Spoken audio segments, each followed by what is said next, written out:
This is our video Forex blog for January 19th, 2011.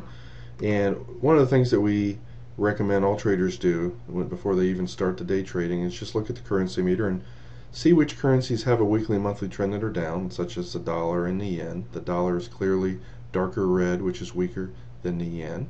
And so you're hoping to see some weakness in real time in the dollar, and then you want to sell the dollar against one of the stronger pairs.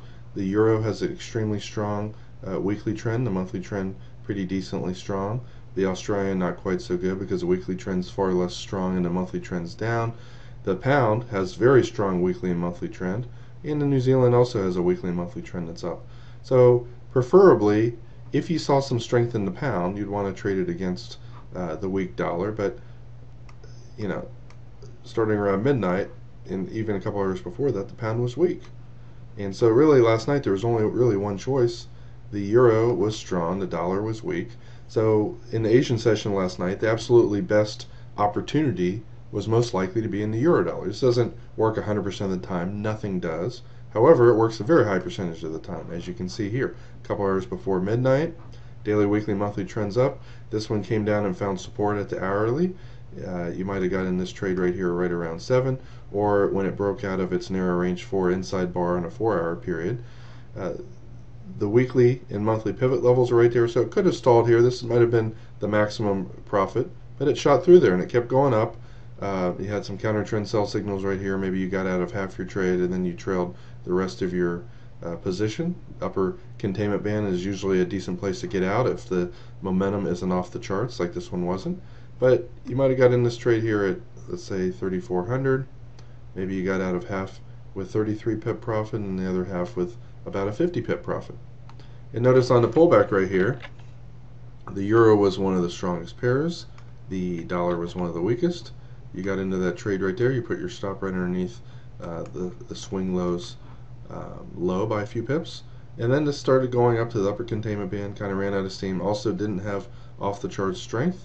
And so you're out of your trade. Maybe you're in this trade around 45. You're never going to catch every pip out at 70. So you made 25 pips on that trade. Notice how our Fibonacci profit target level also contained price. Now this is for more advanced traders, but if you see the currency's going up and then it makes a higher high with half the strength as it has before, and it's above our upper containment band, and it's at one of our fib levels. This was a Fibonacci profit target. This is where I thought the market would have major resistance today, and it went slightly beyond it later, about 25 pips, but this was the end of this move. It pulled back about 50 pips. So you can, if you're an aggressive trader on a scalping basis, get short, ride this down 25, 30 pips. As soon as it stalls, you want to get out because this is one of the stronger pairs. And you're looking for the sideways consolidation breakout. You might have got in a trade here and lost. It went sideways a little bit longer. You went in here and made some money.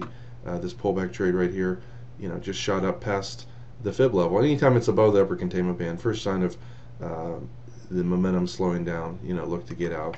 And then here you have a perfect Elliott two-wave pullback. This is one of my favorite trades. You wait for it to hit the first or second one. When it goes sideways and breaks out of that sideways range, you go long. It didn't do that the first time, came down again, went sideways. You might have bought this right here at 83, and it just kind of worked its way up. You wouldn't have made much on that trade, only 10, 15 pips, but still a very good trade. Another one that was relatively moderately strong, or stronger than not, and the weekly and monthly trend were up, was in New Zealand. So this is another pair you could have looked for buys after 1 o'clock in. Here's 1 o'clock, and you can see really this one didn't really pan out, but you wouldn't have lost money. You got into a trade on this pullback. It went up a little bit, kind of went sideways. You also have another perfect Elliott two-wave fib pullback trade right here.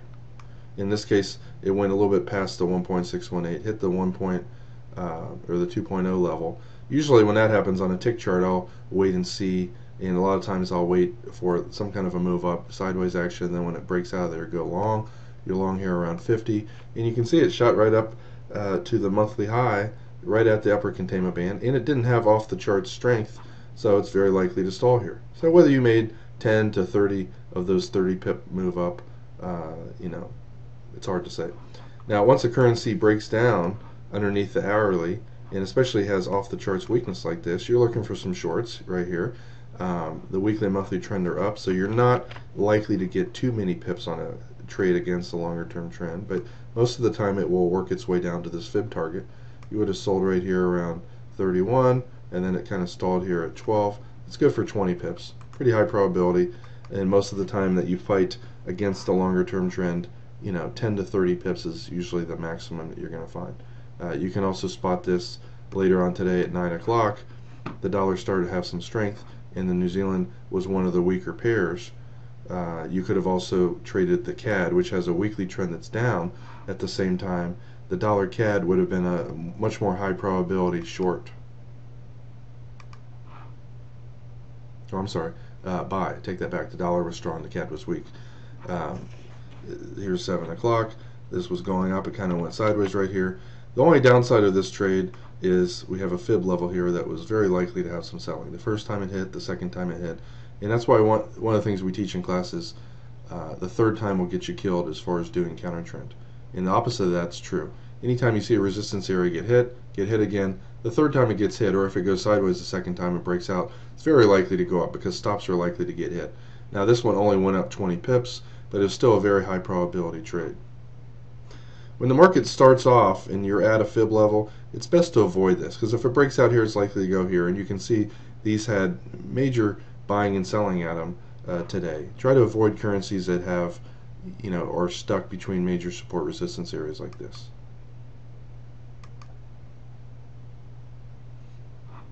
Here's one of our systems, the narrow range pattern. Usually this leads to 10 to 30 pip moves. In this case, at narrow range breakout right here, it went up, hit the upper containment band. There was no statistical strength. So anytime you see a market go up without that much momentum, you're not likely to make more than 10 or 15 pips. So, take it and be happy. And you might have gotten into this again, maybe broke even on it. And, you have a narrow range pattern right here, but the hourly's right there. You can't sell here with the hourly right underneath it. But once it breaks the hourly, pretty high probability trade. And you can see that was the most momentum all day. So selling that next up move is a pretty high probability trade. It only pulled back about 12 pips, more than enough to move your stop to break even. So when trades don't work, a lot of times you get out of them with very tiny losses. Now this is a perfect example of what I meant. Stuck between the 20-day moving average right here and a fib level. So you have selling here, buying here, selling here, buying here. It's very likely to be choppy, and it was. Once it broke out above here, you might have went long. Usually when fib levels get broken, they're going to make a 10 or 20, 30 pip move, and this one did. And it had incredible momentum. Usually this kind of momentum continues, but once it comes back down underneath the hourly, that gets negated. If it had stalled here at the hourly and started to go back up, you'd have to buy it, because most of the time that works. The hourly moving average is one of our main filters. Above the hourly, buy, below it, sell. And we also tend to try to get into trades in the direction of the weekly, which is the middle one on the bottom. That's why last night's narrow range 4-hour pattern right here, when it broke down, you really can't sell that because it's above the hourly. But once it comes down to the hourly and shows you that this is the most momentum, what you can do is sell this one right here, and it did fall another 40 pips. If you're a super aggressive trader, when you see a sideways range breakout like this went sideways for 8 or 9 hours. If the weekly trend's down and you want to take a stab at selling the breakout here, you can oftentimes get into the trade 20, 30 pips. Generally I don't teach that in class, because more often than not these kind of trades will not work. But if the weekly trend's down, it does increase your odds a little bit. Notice this trade last night went to the fib level, and there was some selling here, and then when it finally broke out again after that momentum, daily, weekly, monthly trends up. This is a good buy. This area right here is likely to be resistance, and anytime a fib level gets hit with no strength, it usually stalls like this. And then it pulled back, and you have a perfect, absolutely picture perfect. This is probably the highest probability trade of the day from what I've seen so far. Pulls back to the fib levels. My daily fib levels here. Resistance, once broken, becomes support. You can see the daily, weekly, monthly trends very strong. And while this had pretty decent selling momentum, it wasn't even near our explosive intensity. If it was right at the white line down here, you'd be very careful. When it goes back up, you get back in this trade somewhere around 40, and it just kind of works its way back up to our next fib level. You might have got out of half your trade here with about 20 pips, and then when it hit this level and stalled, again, notice not a whole lot of momentum on the way up. You exit your trade here, but very high probability Elliott two-wave fib pullback. And it pulled back to this level again, kind of found support here. You might have just recently bought this around 11 as well. Here's a pretty high probability trade. All the time frame trends are up. The hourly, it's above the hourly. You have a narrow range pattern right here. You might have went long here with your stop underneath the support area. It only went up about 15 pips. Notice how it went to our upper containment band, which is usually the reversal area, previous month's high, which is an absolutely major resistance area, and it didn't have that much momentum. So, you know, if you see it hit there, either you're out here, but if it hits the second time and can't get above there or starts to come back down, you got to get out of your trade. And if the longer term trend was down, this is a perfect 1, 2, 3 reversal pattern here. When you make a high, pulls back, and then on the way back up, it doesn't even go 50% of the way back up. Usually that's an awesome reversal pattern. If you're a scalper, this is a pretty high probability trade. The hourly makes a good profit target, and once it shoots underneath there, it's very high probability. Notice extreme weakness. If you had sold right here as well, you draw your fibs on there. I think we already showed the New Zealand dollar, but the fib target's down here. Perfect place to get out. This one's stuck between major resistance and support areas. It's usually best to avoid these. If it went sideways like this and then finally broke out, you might go long, but we have the previous week's high right here, which is likely to stall it. This is a currency where I wouldn't have even taken one trade in because of all the support resistance. This one, the weekly and monthly trend are up, and however, the price is underneath the hourly. When it's underneath the hourly, it's more likely to go down, but you're not likely to make much selling it. So you might have gone short here at the hourly, and when it came down to the lower containment band, good place to get out. There wasn't off the charts weakness. You have an Elliott two-wave fib pullback from this swing right here. Notice it went right to that level, weekly pivot level, hourly. Good place to go short. And again, because you're fighting against a longer term trend, you know, every day, if the weekly and monthly trend's up, it doesn't mean every day it's going to go up. It's going to have a couple day pullbacks before traders start buying the dips again. So you go short right here, pulls back. I might have got out of half my trade during this sideways chop, and then it came down to the lower containment band with almost no weakness. So you get out of your trade here. And if you're a really aggressive trader on a scalping basis, you can look to buy the lower containment bands, especially if you see it making a lower low with less momentum than before. Very high probability counter trend trade, and this is also a 1, 2, 3 reversal. It goes up, pulls back about half the way. There's not a whole lot of weakness on that down move. You see that? It went down, had less weakness, even less weakness on this pullback here. Pretty high probability trade. Very good on a scalping basis, likely to make 15, 20 pips, and it did. This one's got so much support resistance all over the place that I wouldn't have taken the trade. Once it's in a very tight 20, 30 pip range all day and it finally breaks down and makes a lower low, or if it breaks out and makes a higher high, it's a good trade. The weekly and monthly trend are slightly up, so I would have preferred to buy this, but I would have gone short right here. And notice how the fib target that I predicted last night perfectly acted as support. So you made about 20 pips on that trade. Again, notice how the fib levels just contain price. And this one also is in a super tight range.